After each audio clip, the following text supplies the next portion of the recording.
હાલો મિત્રો, આજે આપણે 11 જીવ વિજ્ઞાન પ્રકરણ નંબર 8 એમાં બીજી કેટલીક અંગિકાઓ વિશે શીખીશું. એમાં સૌથી પહેલી અંગિકા છે રિબોઝોમ્સ. આપણે રિબોઝોમ વિશે આગળ જોઈ ગયા છે કે આદિકોષ કેન્દ્રીય કોષમાં તે કોષરસમાં મુક્ત રીતે આવેલી અંગિકા છે, જ્યારે સુકોષ કેન્દ્રીય કોષમાં તે કોષરસમાં મુક્ત રીતે પણ આવેલી હોય છે, તેમજ મોટે ભાગે તે અંતઃકોષરસ ઝાડ એની બાહ્ય સપાટી સાથે જોડાયેલી હોય છે. રિબોઝોમનું સૌપ્રથમ અવલોકન જ્યોર્જ પેલેડે, આ વૈજ્ઞાનિકે 1953માં ઇલેક્ટ્રોન માઇક્રોસ્કોપનો ઉપયોગ કરીને સૌપ્રથમ એનું અવલોકન કર્યું. એટલે રિબોઝોમનું સૌપ્રથમ અવલોકન કરનાર વૈજ્ઞાનિક છે જ્યોર્જ પેલેડે. આ રિબોઝોમ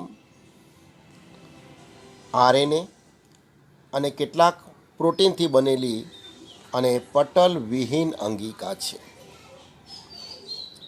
આરએનએ એટલે રિબોન્યુક્લિક એસિડ અને પ્રોટીન એનાથી બનેલી પટલ વિહીન અંગિકા છે.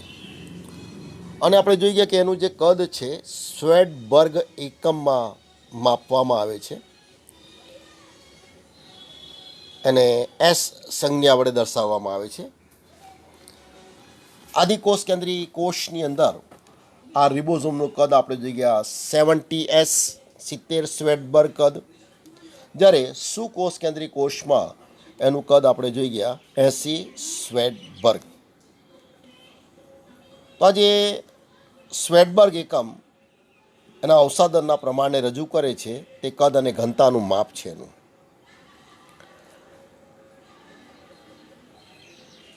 આ રિબોઝોમ 70S જે છે પેટા એકમ, 2 પેટા એકમોનો બનેલો છે. એ રીતે 80S રિબોઝોમ પણ 2 પેટા એકમોનો બનેલો છે.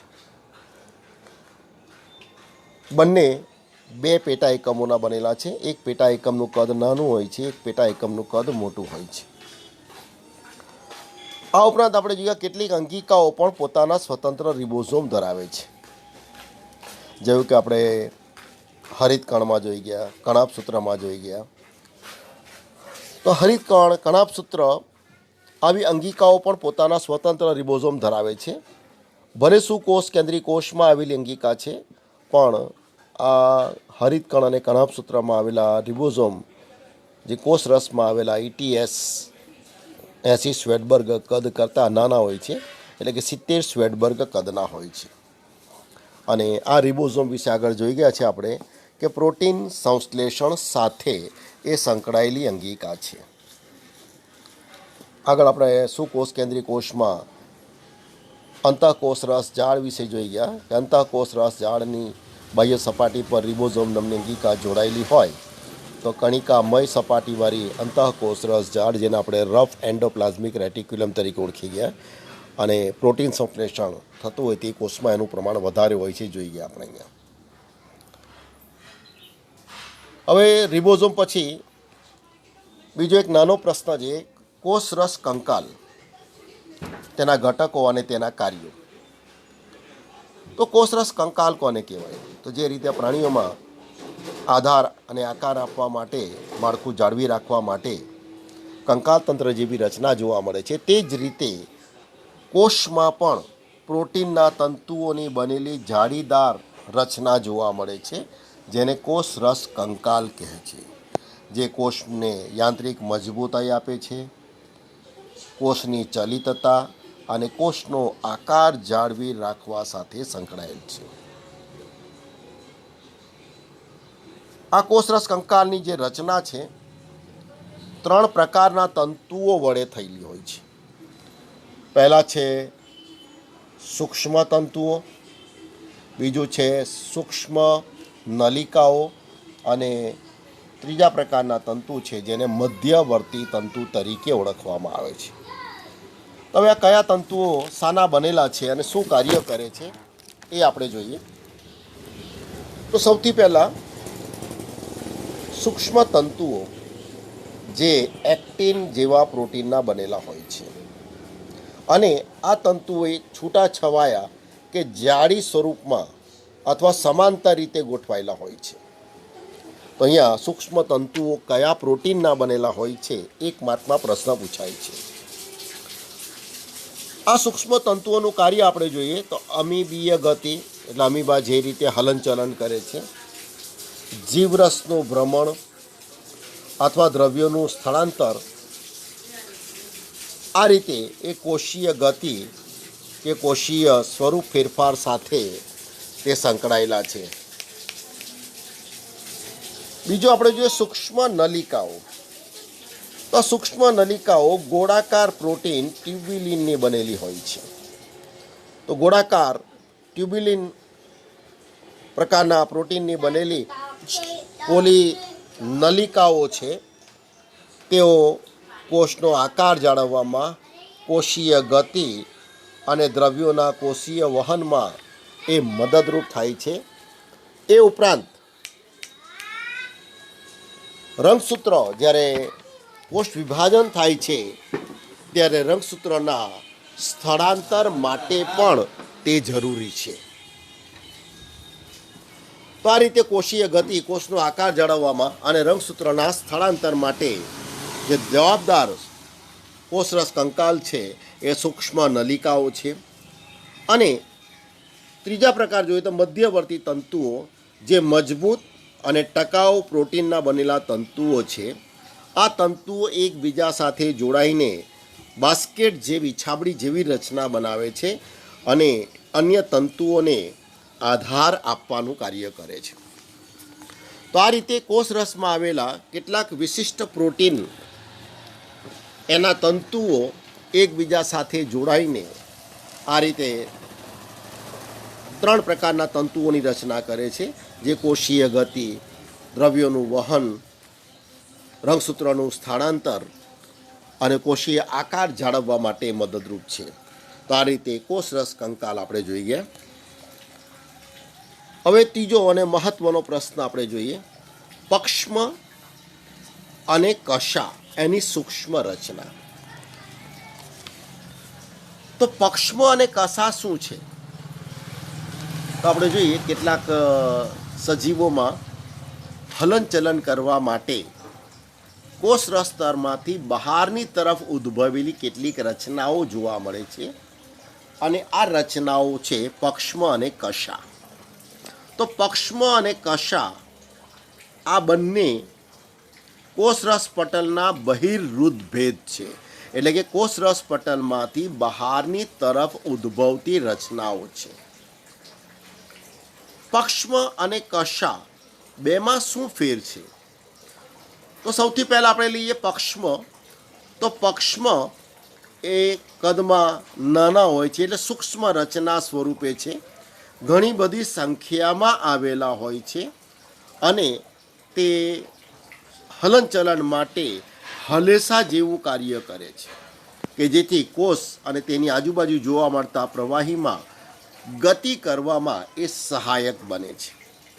અને વર્ગીકરણમાં આગળ આવે છે પેરામિશિયમ, એની બાહ્ય સપાટી પણ ઘણા બધા પક્ષ્મો જોવા મળે છે અને આ પક્ષ્મો દ્વારા એ પ્રવાહી માધ્યમમાં હલનચલન કરી શકે છે. જ્યારે બીજી રચના છે કશા, એ પણ કોષરસ તલમાંથી બહારની તરફ ઉદ્ભવતી રચના સ્વરૂપે જોવા મળે છે, પણ પક્ષ્મની સરખામણીમાં કશા લાંબી હોય છે અને એની રચના પક્ષ્મો કરતાં સહેજ જુદી હોય છે, પરંતુ એ પણ કોષીય ગતિ માટે જ જવાબદાર છે. આગળ આપણે બેક્ટેરિયાની રચના જોઈ ગયા. તો બેક્ટેરિયાના કોષરસ સ્તરમાંથી બહારની તરફ ઉદ્ભવતી રચના સ્વરૂપે 1 અથવા 2 કશા જોઈ ગયા, જે કોષીય હલનચલન માટે જવાબદાર છે. એ ઉપરાંત આવી કશા સુકોષ કેન્દ્રી કોષમાં પણ જોવા મળે છે અને સુકોષ કેન્દ્રી કોષ એની કશાની રચના આદિકોષ કેન્દ્રી કોષમાં જોવા મળતી કશાની રચના કરતાં સહેજ જુદી હોય છે. હવે એની રચના કેવી હોય છે? તો આપણે જોઈએ પક્ષ્મ અને કશા એની રચના અને તારા કેન્દ્રની રચના એકબીજાને મળતી આવતી હોય છે. ઇલેક્ટ્રોન માઇક્રોસ્કોપ એના દ્વારા આપણે જોઈએ તો પક્ષમાં અને કસા બંને જીવરસ પટલથી ઘેરાયેલી રચના છે. તેના અક્ષને અક્ષસૂત્ર તરીકે ઓળખવામાં આવે છે, જે ઘણી બધી સૂક્ષ્મ નલિકાઓની બનેલી હોય છે, અક્ષને સમાંતર હોય છે. એની રચના આપણે આકૃતિ પરથી જોઈએ તો એના કેન્દ્ર સ્થાને આપણે જોઈ શકીએ કે બે નલિકાઓ હોય છે અને આ નલિકાઓ ત્રિજ્યાવર્તી તંતુથી ઘેરાયેલા હોય છે અને આ નલિકાઓ એકબીજા સાથે તંતુ વડે જોડાયેલી હોય છે. જ્યારે પરિઘી વિસ્તારમાં 9 જોડમાં આવેલી નલિકાઓ ગોઠવાયેલી હોય છે, જેને પરિઘવર્તી સૂક્ષ્મ નલિકાઓ તરીકે ઓળખવામાં આવે છે. આ પરિઘવર્તી નલિકાઓ પણ એકબીજા સાથે પ્રોટીનના તંતુ વડે જોડાયેલી હોય છે અને પરિઘવર્તી નલિકા આ કેન્દ્રસ્થ આવરણ સાથે પણ તંતુ વડે જોડાયેલી હોય છે અને આ સમગ્ર રચના જીવરસ પટલથી ઘેરાયેલી હોય છે. તો આ રીતે આપણે જોઈએ તો પક્ષમાં અને કસાની જે રચના છે એમાં ફરતે પરિઘી વિસ્તારમાં 9 સૂક્ષ્મ નલિકાઓ ગોઠવાયેલી હોય છે અને કેન્દ્રમાં 2 નલિકાઓ ગોઠવાયેલી હોય છે.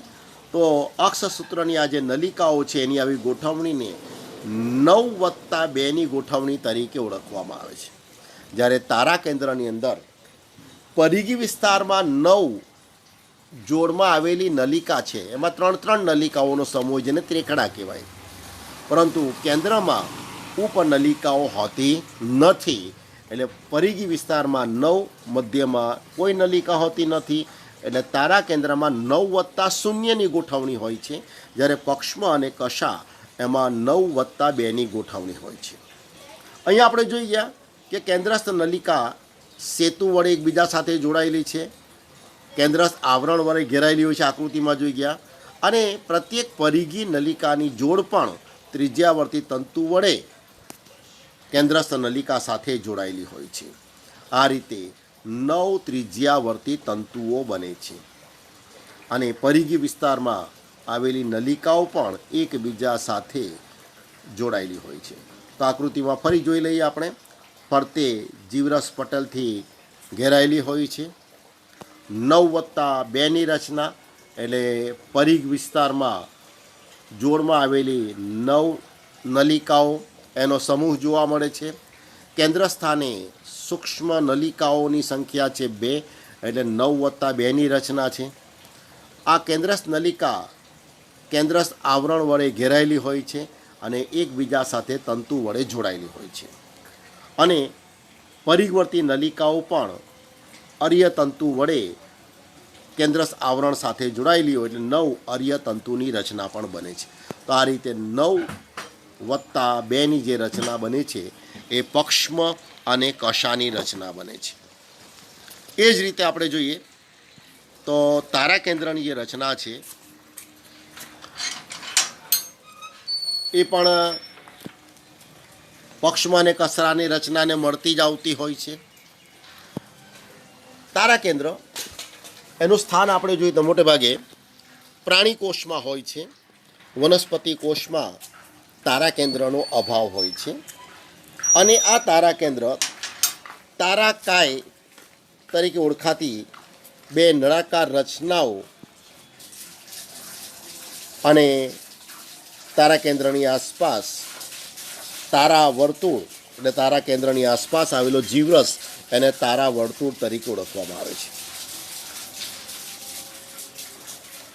તારા કેન્દ્રના બંને એકમો એકબીજાને કાટખૂણે ગોઠવાયેલા હોય છે અને એનું આયોજન આપણે જોઈએ તો ગાડાના પૈડા જેવું દેખાય છે, જે રીતે આપણે પક્ષમાં અને કસામાં જોઈ ગયા.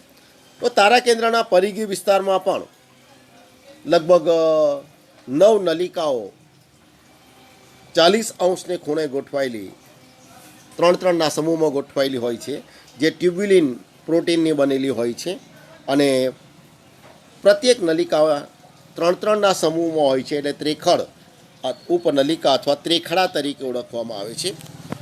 અને આ ત્રેખડાઓ એકબીજા સાથે પ્રોટીનના તંતુ વડે જોડાયેલા હોય છે. આ તારાકેન્દ્રોનો કેન્દ્રસ્થ ભાગ પણ પ્રોટીનનો બનેલો છે, જેને મધ્યધરી કહેવાય, પણ એમાં કોઈ ઉપનલિકા હોતી નથી. અને દરેક ત્રેખડા એની સૂક્ષ્મ નલિકાઓ મધ્યવર્તી પ્રોટીન સાથે ત્રિજ્યાવર્તી તંતુ વડે જોડાયેલા હોય છે. એટલે તારાકેન્દ્રમાં પણ પરિઘ વિસ્તારમાં 9 ઉપનલિકાઓનો સમૂહ ત્રેખડાઓ એકબીજા સાથે જોડતા તંતુ વડે જોડાયેલા હોય છે. જ્યારે મધ્યમાં અક્ષ સાથે કોઈ ઉપનલિકા હોતી નથી જોડાયેલી, અને કેન્દ્રસ્થ નલિકા સાથે ત્રેખડા ત્રિજ્યાવર્તી તંતુઓ વડે જોડાયેલા હોય છે. તો આ રીતે 9+0ની રચના તરીકે તારાકેન્દ્રની રચના જોવા મળે છે. આ તારાકેન્દ્ર કોષ વિભાજનની પ્રક્રિયા સાથે સંકળાયેલી છે. કોષ વિભાજન દરમિયાન તારાકેન્દ્રના 2 એકમો 2 ધ્રુવ તરફ પ્રયાણ કરે છે. ત્રાક તંતુઓનું નિર્માણ થાય છે અને રંગસૂત્રની વહેંચણીમાં એ મદદરૂપ થાય છે.